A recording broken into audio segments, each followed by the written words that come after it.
Vijayawada railway mini స్టేడియంలో 80వ స్వాతంత్ర దినోత్సవ వేడుకలు ఘనంగా నిర్వహించారు. సౌత్ కోస్ట్ రైల్వే ఆధ్వర్యంలో జరిగిన ఈ కార్యక్రమంలో divisional railway manager Mohit Sonakia జాతీయ జెండాను ఆవిష్కరించి గౌరవ వందనం స్వీకరించారు. ఈ సందర్భంగా ఆయన అధికారులు, ఉద్యోగులు, కార్మిక సంఘాల ప్రతినిధులు, వారి కుటుంబ సభ్యులకు హృదయపూర్వక స్వాతంత్ర దినోత్సవ శుభాకాంక్షలు తెలిపారు. వేడుకల్లో భాగంగా నిర్వహించిన పరేడ్ ఆకట్టుకుంది.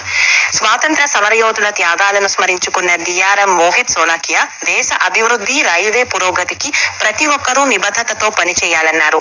జూన్ 1 నుంచి సౌత్ కోస్ట్ రైల్వే కొత్త జోన్గా కార్యకలాపాలు ప్రారంభించిందని, విజయవాడ, విశాఖపట్నం, గుంటూరు, గుంతకల్ డివిజన్లు ఈ జోన్లో భాగమని తెలిపారు. ప్రస్తుత ఆర్థిక సంవత్సరపు తొలి 4 నెలల్లో సుమారు 4,894 ఆదాయం నమోదైందని వెల్లడించారు.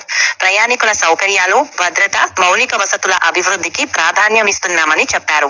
అమృత్ భారత్ స్టేషన్ పథకం కింద స్టేషన్ల ఆధునీకరణ పనులు కొనసాగుతున్నాయని తెలిపారు. ఇదే సందర్భంగా హర్ ఘర్ తిరంగా కార్యక్రమంలో భాగంగా నిర్వహించిన వ్యాసరచన, చిత్రలేఖన పోటీల్లో ప్రతిభ కనబరిచిన 18 మంది విద్యార్థులకు డిఆర్ఎం పథకాలు, ప్రశంసా పత్రాలను అందజేశారు. విజయవాడ డివిజన్ అభివృద్ధికి అందరూ సమష్టిగా కృషి చేయాలని ఆయన ఆకాంక్షించారు. కర్తవ్య నిబద్ధత, ఐకమత్యంతో ముందుకు సాగి సౌత్ కోస్ట్ రైల్వే ప్రగతికి తోడ్పడాలని డిఆర్ఎం పిలుపునిచ్చారు.